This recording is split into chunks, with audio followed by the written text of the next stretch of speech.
Thank you, Fran. It's certainly, we appreciate the opportunity to come along here today and talk a bit about Huawei and what we've been doing in New Zealand over the last few years, but also obviously what's more front of mind from the last few months or so. We've obviously ended up quite high on the agenda in the New Zealand-China relationship, and I think more globally.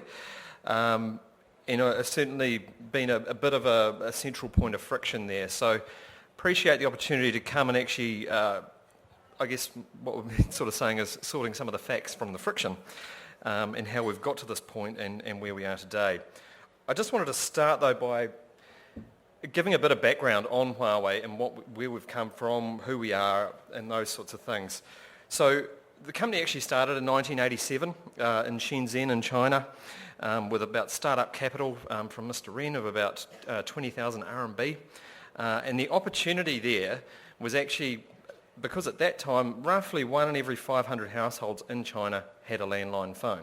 So there was this massive opportunity sitting there, and essentially that's what the target was for the company. So it didn't actually turn its attention to the rest of the world until about 1994, when we first did business into Hong Kong and then further into Europe. At the same time though, the company wasn't able to, pay the executives what they wanted to do, so Mr. Ren came up with the idea of actually making it a cooperative. So we're actually 100% owned by our own staff, which is quite unusual in China, but that does set us apart as quite different to other companies. But that also meant then when we turned our attention to the world, because of that opportunity in China, we were already a large company. So that did, in some respects, scare the horses to an extent, because when we arrived on the international scene, we were already very large. Today, we've got 180,000 employees around the world. We're across 178 countries. Roughly 80,000 of our staff are actually in R&D though, and of that, around 15,000 of them are at PhD level or above. We're 72 in the Fortune 500. And we continue to grow year on year. And as I said, we are a bit different to other Chinese companies. We're one of the first brands to make the Interbrand global list. And that ownership, by our staff having that ownership, we're able to reinvest back in ourselves consistently because we had less of a, push for those big dividends to pay out to shareholders. So we've had sustainable growth over the last few years. Last year we just touched over $108 billion US globally, which was a big target for us. I mean, I remember a few years ago that seemed so unlikely that we'd be able to reach that so quickly. Just as some background though, we have 3 main business units. And I just want to give you this so people understand where we fit in the scheme of things. So we're not an operator. We're not a telco operator like a Spark or a BT in the UK or anything like that. We're a vendor of technology. So our carrier business sells network technology to operators and they operate their own networks. So our main competitors in the network space are Nokia and Ericsson. And I would argue one of them's incredibly slow and one of them's incredibly expensive, and that's why we do quite well. We also have an enterprise business, which is serving B2B customers throughout the world and providing business platforms, and then our consumer business, which is of course the handsets and the stuff you see out there. We continue to push harder though on R&D. It's constantly a theme of our company. In 3G, we were the chasers. In 4G, we were pretty well even Stevens with our competitors. But into the 5G space, we are now the clear leaders. So we're moving ahead. We've already got 32 contracts, commercial contracts signed globally. We've already deployed and shipped 20,000 base stations, which are mobile sites, around the world. And in terms of it, to capture, our technology advantage where we're at, the Spark trial we did right here in Auckland, we did 18.23 gigs per second compared to the trial that Nokia did down the road, which achieved just over 1 gig. So we're literally 18 times faster, and we rate ourselves well over a year ahead in terms of our R&D. In New Zealand, we have around 150 staff. We first established here in 2005. Now, because we're a vendor, we actually have business with every major player in the market. So Spark, we do their 3G and 4G, and we're obviously looking to do more into the future with them. 2 Degrees we've been with since day one in the market here. We do pretty well everything in terms of their technology in the background. We also have worked with Vodafone, Chorus. We've done smart stadium builds in Wellington and Auckland at Spark Arena and Westpac Stadium. And we're roughly 30% of the technology in behind the government's UFB network is actually done by us. We also have a consumer business group, as you'll know, which today we sit roughly second in the market. It's fairly close in the smartphone market, but Samsung sit around 30%, and then you've got Apple and ourselves who sort of alternate around the early 20%. We also do a lot of other programs. We have university partnerships. We take students up to China to encourage people into ICT and more work in that space and to get more people excited about doing innovative stuff. And we have a strong CSR program. We do work. We've got our partnerships with the Wellington Phoenix. We've done partnerships with Auckland Council, and as well as doing some work with Play It Strange, doing a piano project to encourage imagination and get more kids in music. But the real reason we're here, obviously, is the hot topic of 5G and what's happened there. So I want to talk as candidly as I can about what's been going on. And, you know, we had a really solid and open relationship with the government in the past.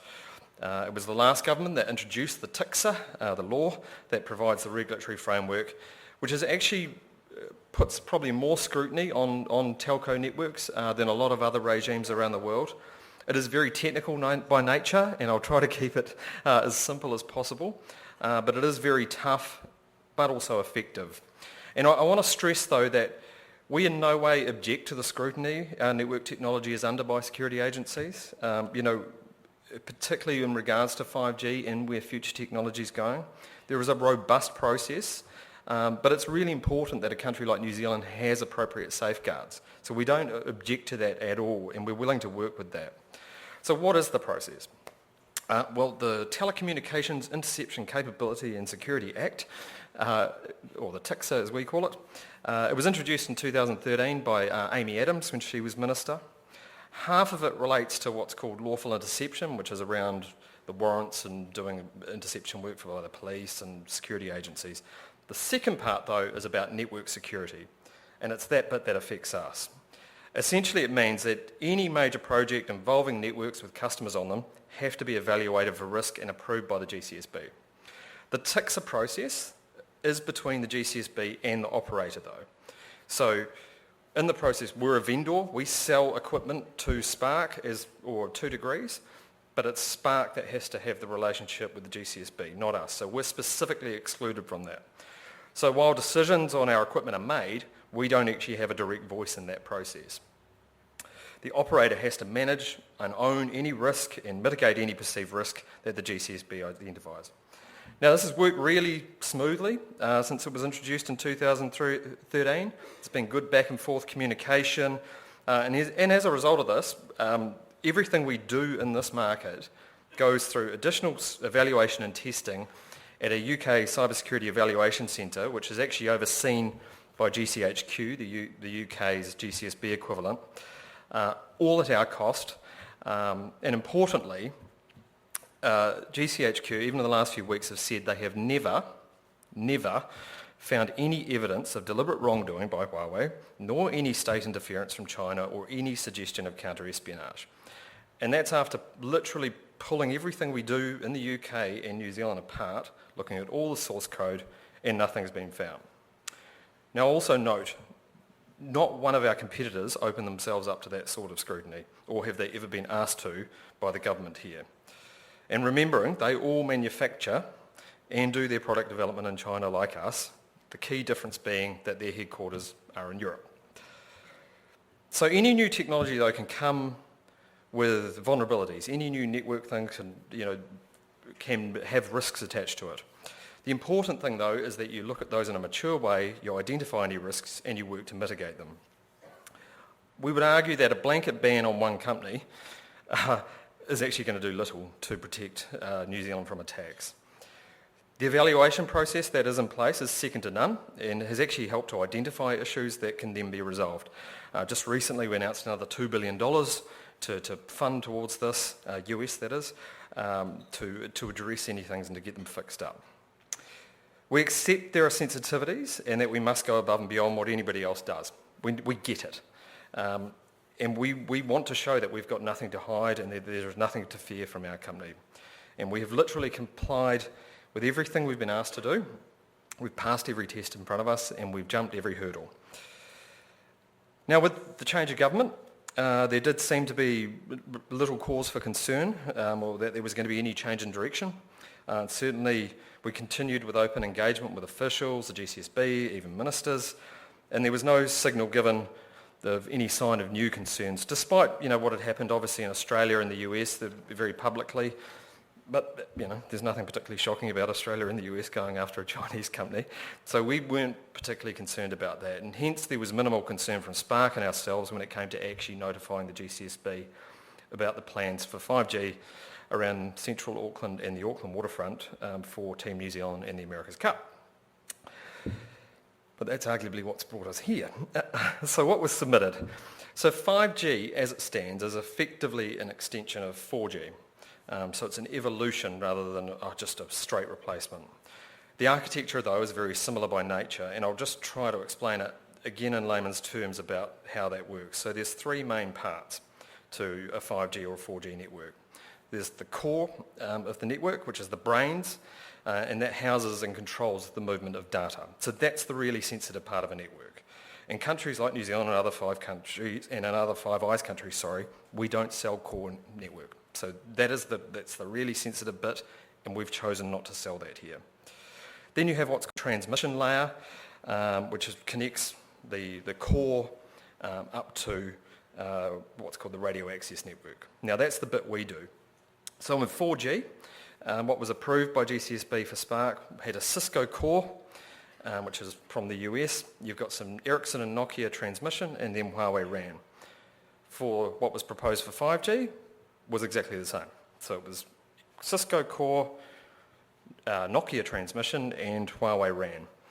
So the core is critical, and it's only through the core that you could manipulate a network or do any of those dastardly things that we get accused of.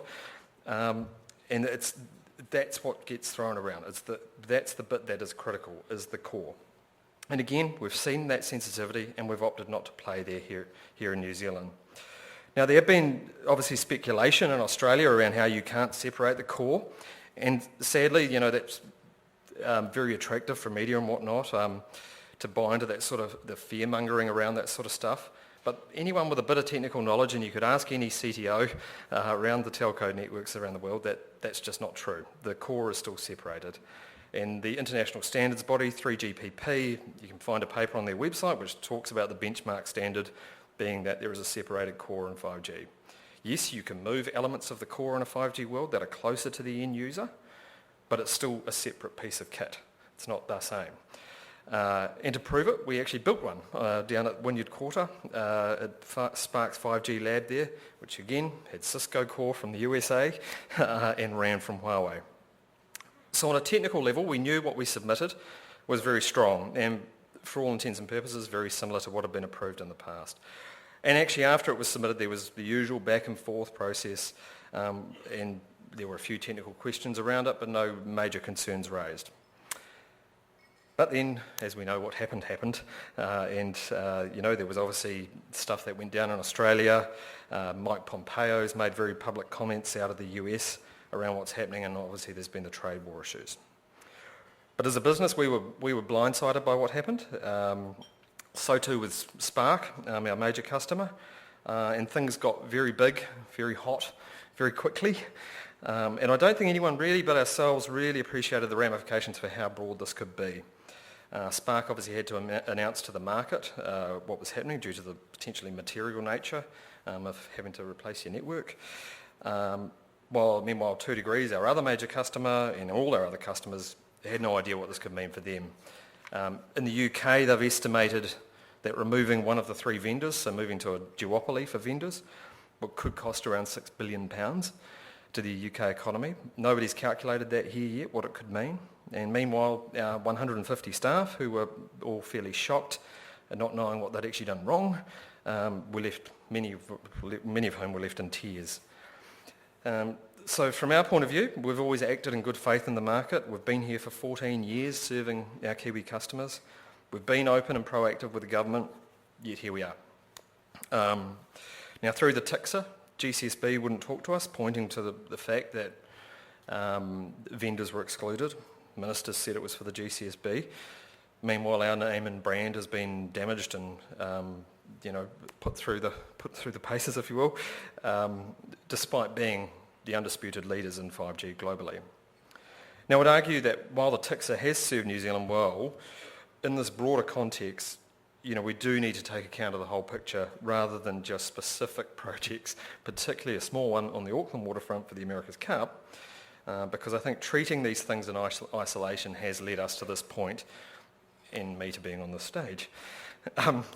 So yes, we need to look at individual projects, and that works well, but I think if you look at what's happened in the UK since then, where they have a much more collaborative approach, much more open through engagement, vendors are involved, and taking that broader things into account, they're looking at the whole supply chain at the moment for 5G. They're doing a thorough review at a high level of what the 5G world could look like, instead of just one project. And it's been a very rational and detailed process around that, and I think you could limit risk by following a similar process to what they've done there very easily. So we remain hopeful that we'll be able to get to a similar point as the UK, where it looks like limitations and regulations and using the frameworks that they have there to reduce risk was looking like that's how they'll go, and particularly isolating those sensitive areas of core network and keep it, probably we won't play there as well. So we know we're confident that if we all go into this with an open mindset, that any technical risk can be mitigated, and reiterate that technical risk. So the rollout of 5G, it's going to be vital for New Zealand. There's massive opportunities there, particularly for the agricultural sector, and we've got to get it right. It could provide a lot of opportunity for the economy in the future, and there've obviously been a lot of questions about Huawei and 5G, a lot of facts, a lot of friction, not much facts. But from our point of view, I think it's really important, that we don't let politics trump common sense, if you will. So, we know we've been right in the heart of things this year, but we think there is still a positive way forward that's not going to hopefully impact too much on the rest of the relationship. So that's, I hopefully, given you some insight into what's actually been happening and behind the scenes there. Thanks. Yeah, thank you.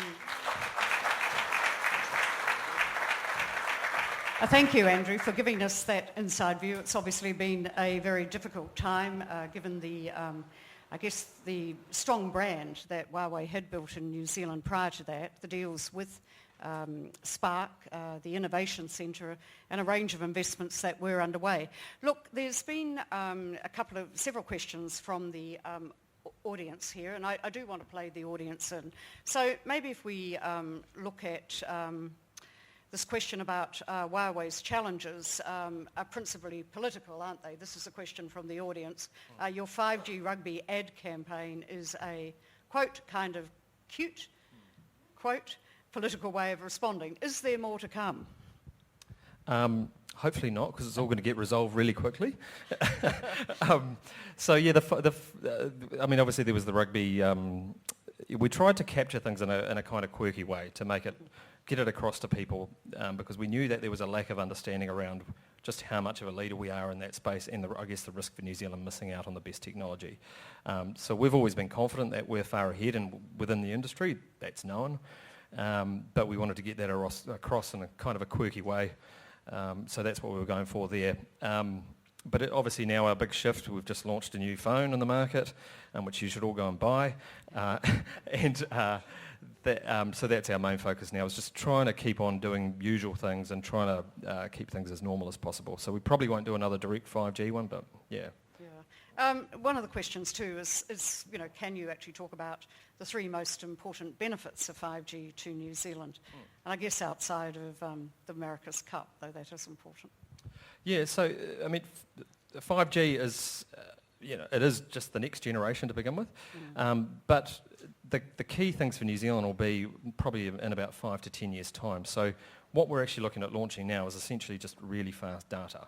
But the real opportunities will come in the future when it'll be, as I touched on there, for the agriculture sector, using things like the Internet of Things, machine-to-machine technology, the use of sensors.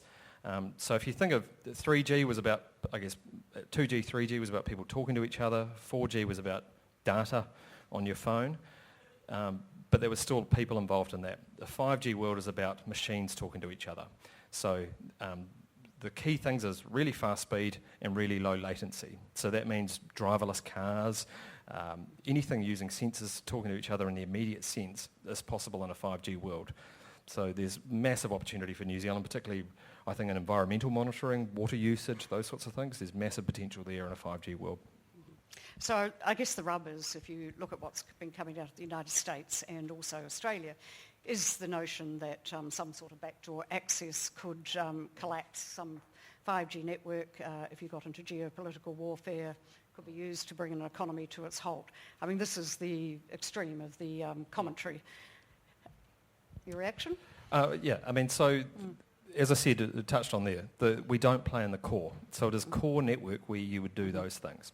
So the core is the brains of the network, and that's essentially where all the data is managed. So if you sort of think of that physically, it goes from your phone or the device into the core, and then it's distributed out.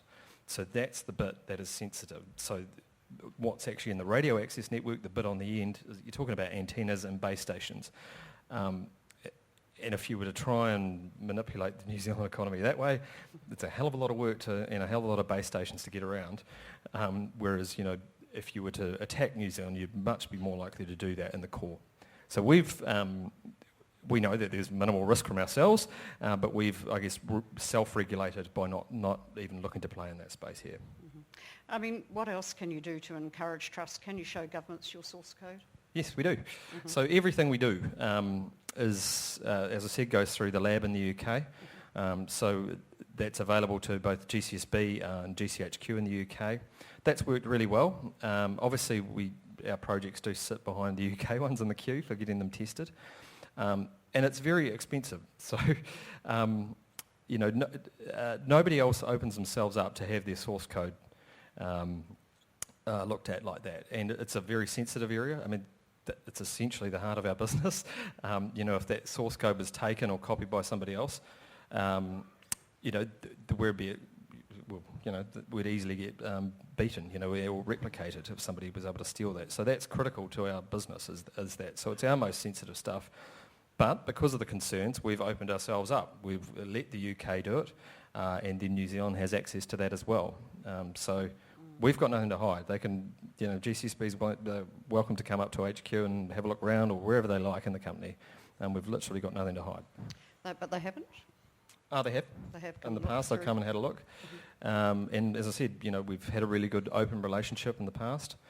And everything, was all seemingly quite normal. Mm-hmm. Any intelligence on what your competitors are doing at the moment? Being very slow. You should ask them. I just wondered if they're batting at Spark's door. Oh, of course. If you look at that, we're in a highly competitive market, but we know our technology's the best, and we know we're a hell of a lot faster. And if you're in Spark's position, where in the past they had been a chaser, they launched 3G second, they launched 4G second. But Simon Mutter and I think Joel Lee into the future, they want to be ambitious and they want to be first to market with the best technology. So they don't want slow. Mm-hmm.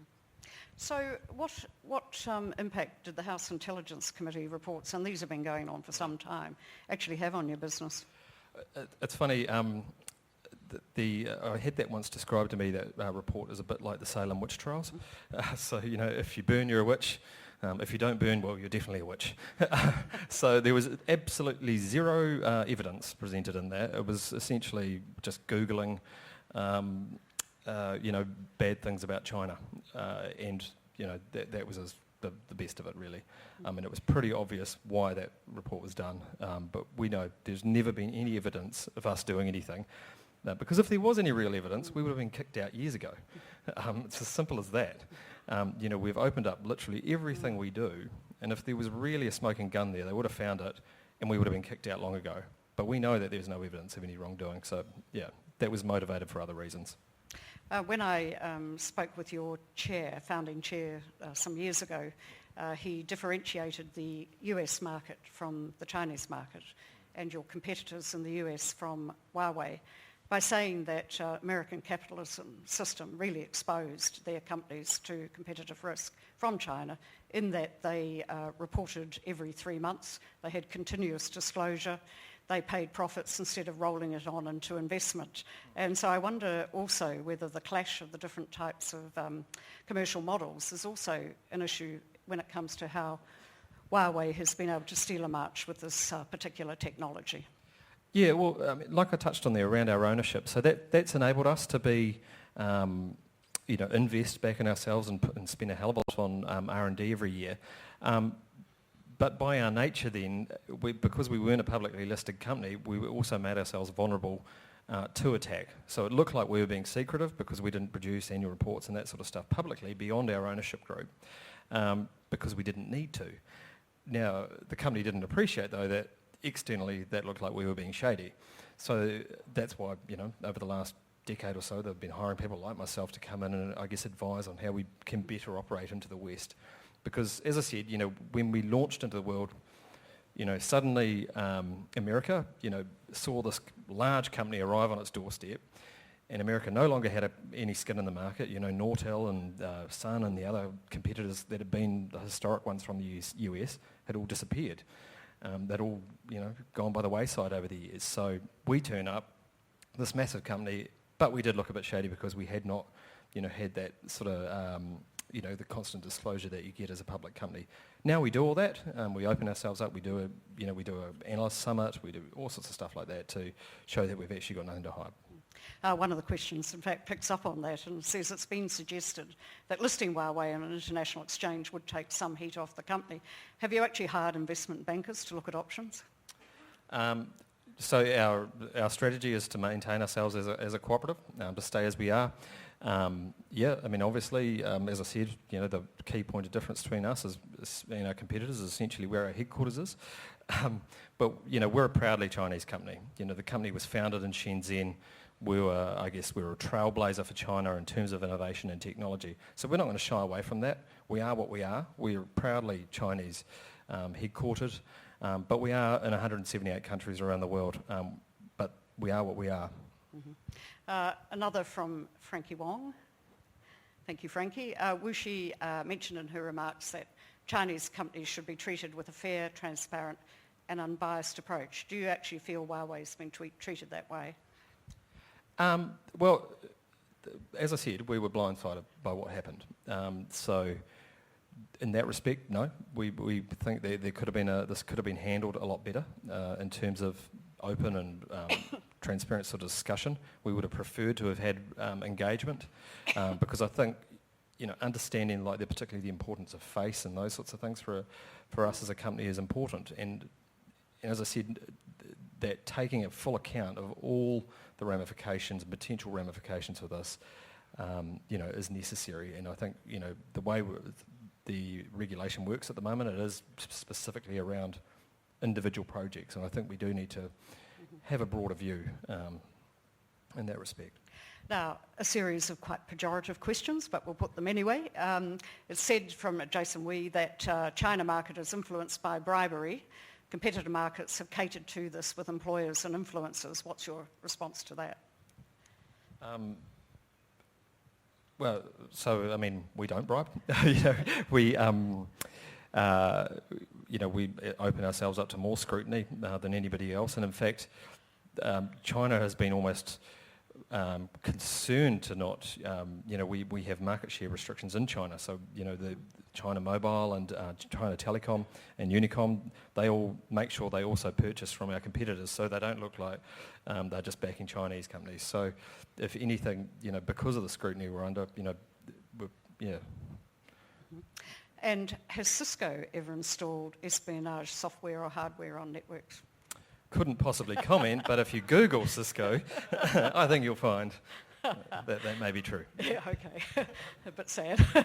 Okay, and New Zealand's stand on Huawei, thanks to mainstream media, not so sure about that.